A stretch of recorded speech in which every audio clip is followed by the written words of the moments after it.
Hey, fourth graders, it's Mrs. Orpin here. I'm going to be starting a read aloud. It's one of my favorite books that I read when I was in fourth grade. I remember my mom reading this aloud to me when I was little, and then I read it again because I loved it so much once I was a little older. So while I'm reading, you may draw or do something creative, or if you just want to listen, that's fine too. So the book I'll be reading is called Mrs. Frisby and the Rats of NIMH by Robert C. O'Brien.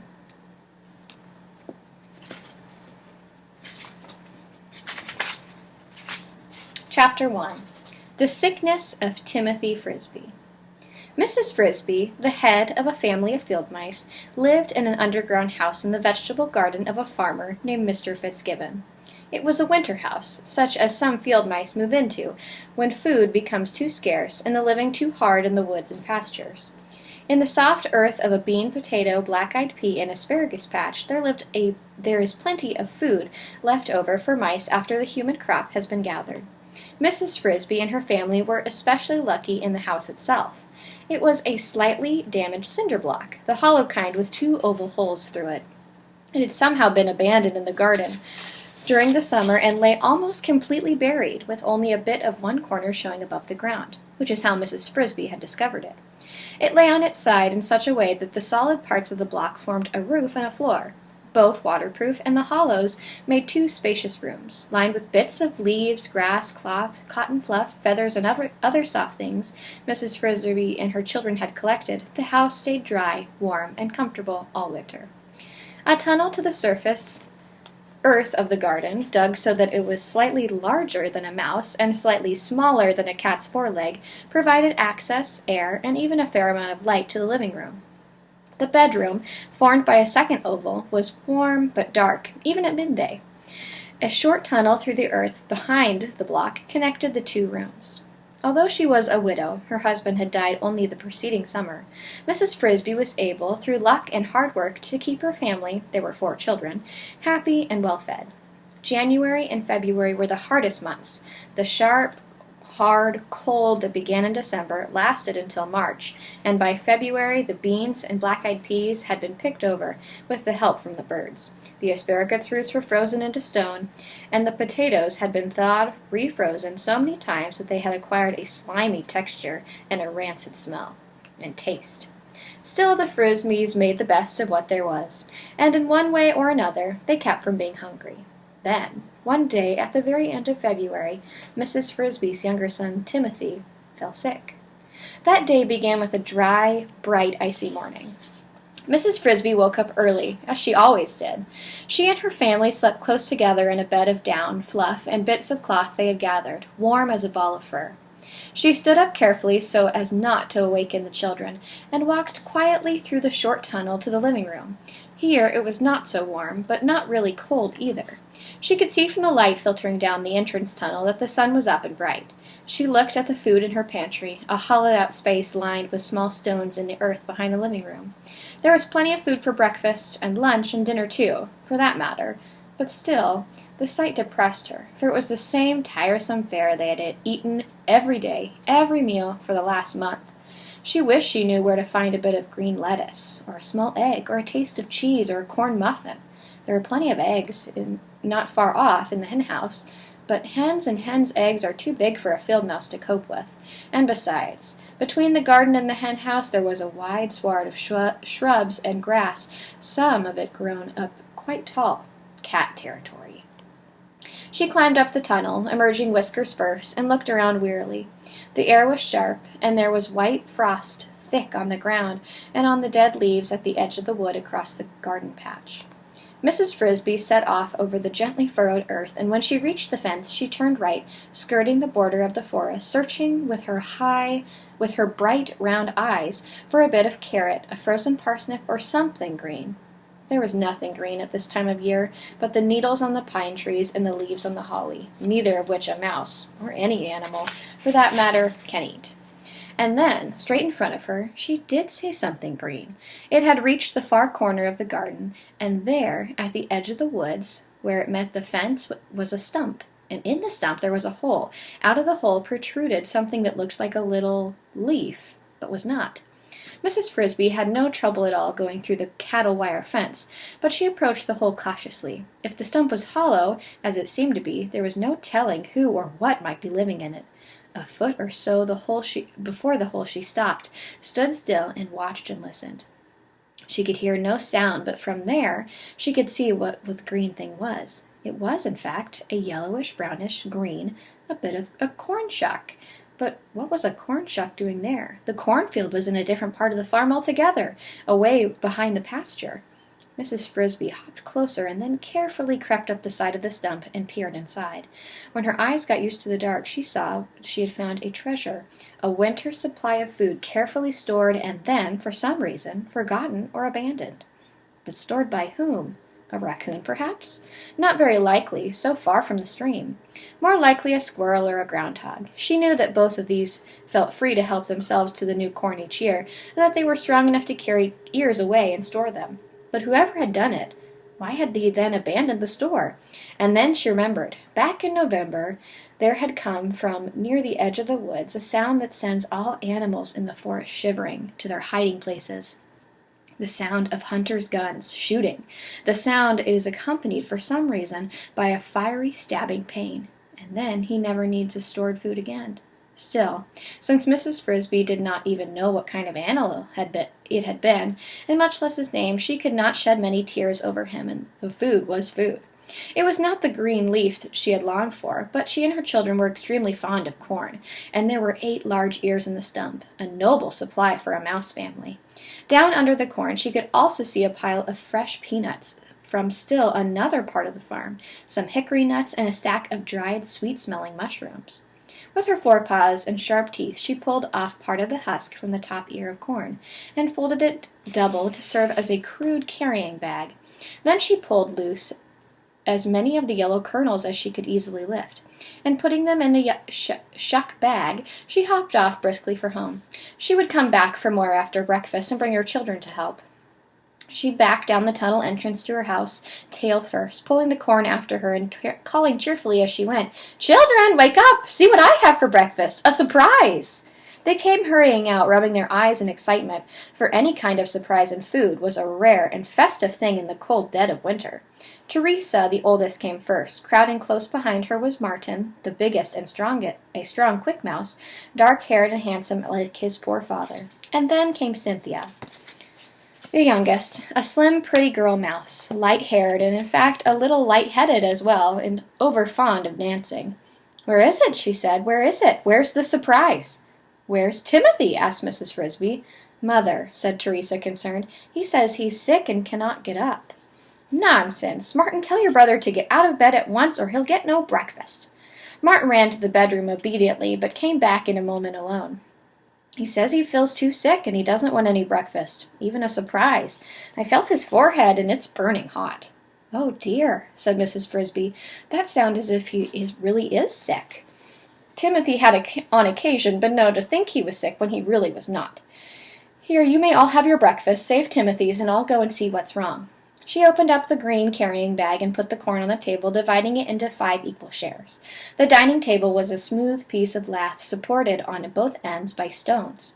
"Corn!" shouted Martin. "Oh, Mother, where did you ever get it?" "Eat up," said Mrs. Frisby. "A little later I'll show you, because there's a lot more where this came from."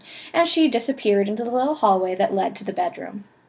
"A lot more," Martin repeated as he sat down with his 2 sisters. "That sounds like enough to last till moving day." "I hope so," Cynthia said. "When is moving day, anyway?" 2 weeks, said Martin authoritatively. "Maybe 3. "Oh, Martin, how do you know?" protested Teresa. "What if it stays cold? Anyway, suppose Timothy isn't well enough?" At this dreadful thought, so casually raised, they all grew worried and fell silent. Then Cynthia said, "Teresa, you shouldn't be so gloomy. Of course he'll be well. He's just got a cold, that's all." She finished eating her corn, and so did the others. In the bedroom, Mrs. Frisby felt Timothy's forehead. It was indeed hot and damp with sweat. She took his pulse and dropped his wrist in alarm at what she felt. "Do you feel sick to your stomach?" "No, Mother, I feel all right, only cold, and when I sit up I get dizzy, and I can't get my breath too well." Mrs. Frisby peered anxiously at his face, and would have looked at his tongue, but in the dark room she could not see more than the dim outline of his head. He was the thinnest of her children, and had dark complexion like his father and brother. He was narrow of face. His eyes were unusually large and bright, and shone with intensity of his thoughts when he spoke. He was, Mrs. Frisby knew, the smartest and most thoughtful of her children, though she would never have admitted it aloud. But he was also the frailest, and when colds or flu or virus infections came around, he was the first to catch them and the slowest to recover. He was also, perhaps, as a result, something of a hypochondriac, but there was no doubt that he really was sick this time. His head felt as if he had a high fever, and his pulse was very fast. Poor Timothy! Lie back down and keep covered. She spread over him some of the bins of cloth they used as blankets. After a while, we'll fix you a pallet in the living room so you can lie out where it's light. I found a fine supply of corn this morning, more than we can eat for the rest of the winter. Would you like some? No, thank you. I'm not hungry. Not now. He closed his eyes, and in a few minutes he went to sleep, but it was a restless sleep in which he tossed and moaned continually.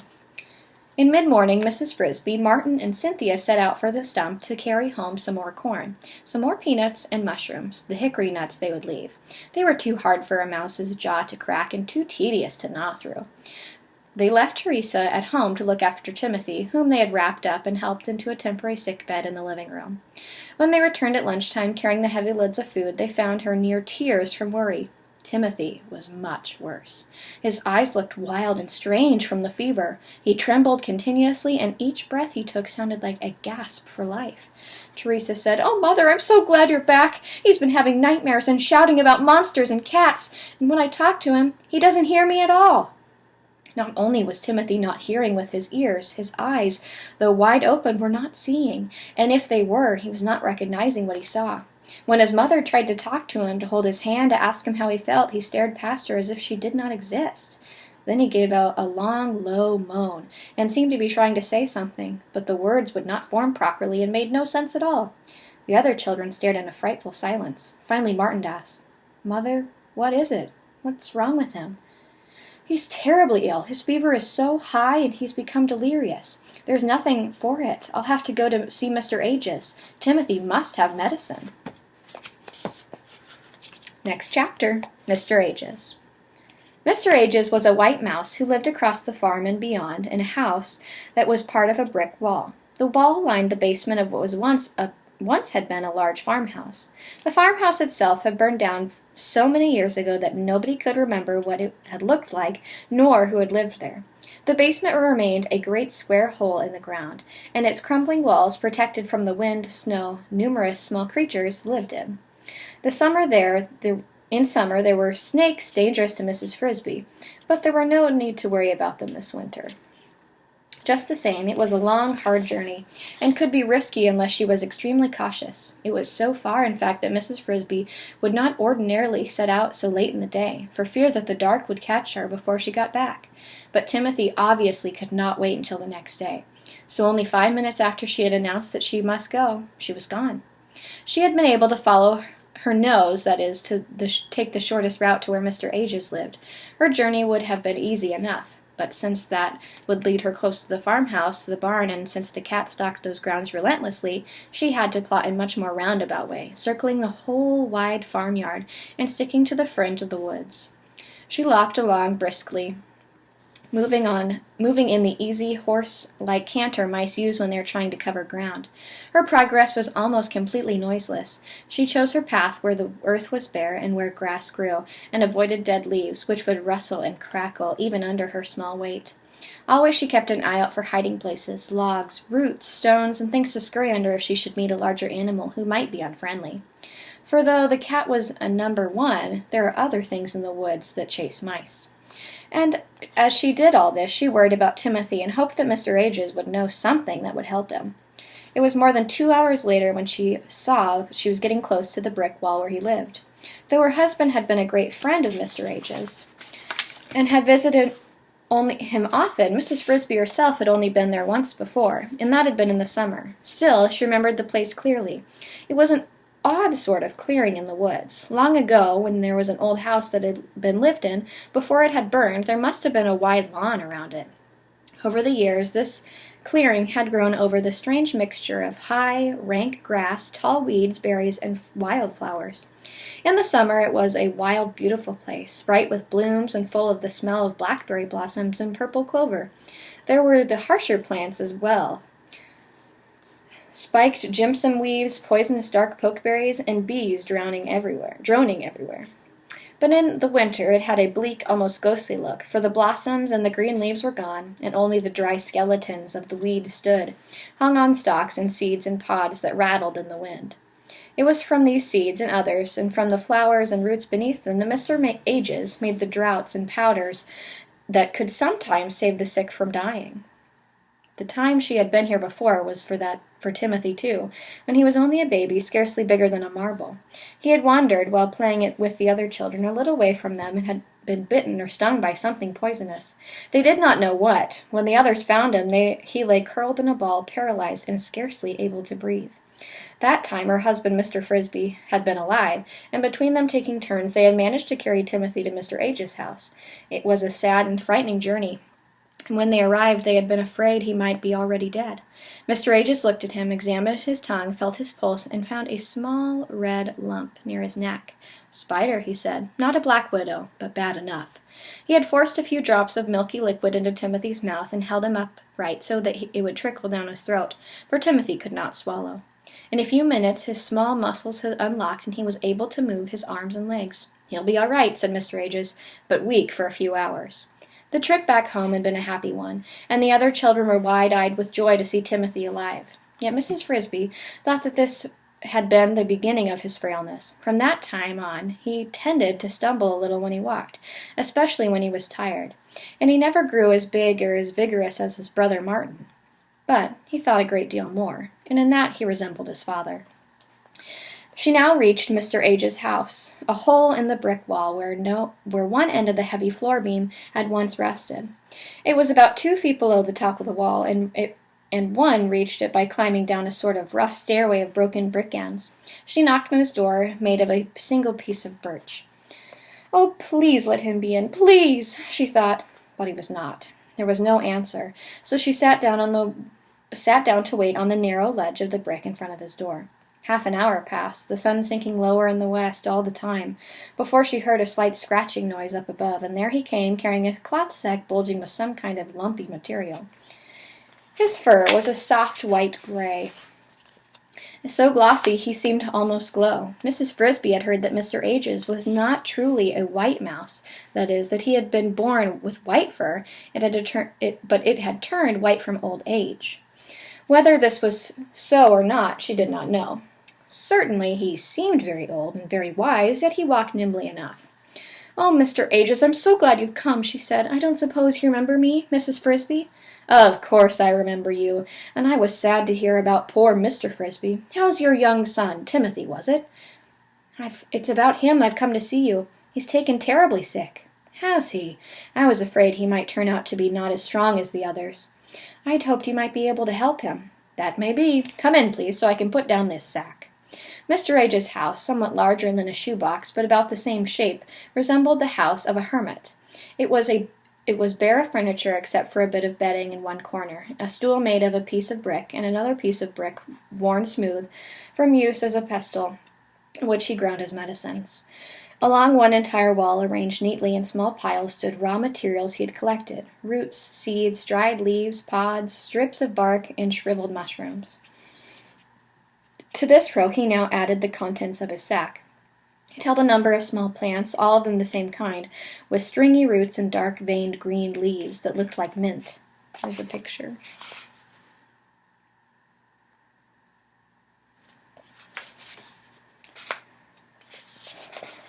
Mr. Ages said, "Botanically, Kalema umbitala. It stays green all winter and makes a very useful spring tonic. Most people use only the leaves, but I found the roots even more effective." He arranged the plants in an orderly pile. "But that's not what you're here for. What's wrong with young Timothy?"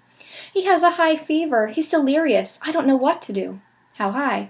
"So high that he feels burning hot to the touch, runs with perspiration, yet he shivers with a cold at the same time." "Keep him wrapped up in a blanket." "I do." And his pulse, so fast you cannot tell one heartbeat from the next. His tongue, so coated it looks purple. And how does he breathe? He breathes very rapidly. The air rasps in his chest. He said at first he could not get his breath. But does he not cough? No.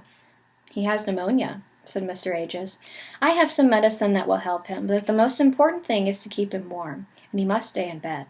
He went to the back of the house, and from a ledge formed by a projecting brick, he took 3 packets of medicine, powders neatly wrapped in white paper. Give him one of these tonight. Mix it in with water and make him drink it. If he was still delirious, hold his nose and pour it down his throat. Give him the second one tomorrow morning and the third the next morning. Mrs. Frisby took the packages. Will he get better? She asked, dreading to hear the answer. He will get better this time. His fever will be less on the second day and gone the third after he has taken all the medicine. This does not mean he will have recovered. His lungs will still be terribly weak and sensitive. If he gets the least bit of cold or breathes cold air, or even a breath or two, the pneumonia will surely come back worse than before. And the second time, he may not recover. This will be true for at least 3 weeks and more likely a month. And after that? Even after he should be careful, though we may hope that by then the weather will be warmer. By now the sun was getting low in the west, settling into the high mountains beyond the woods. Mrs. Frisby thanked Mr. Ages and set out for home as quickly as she could go. All right, we'll keep reading tomorrow. Bye!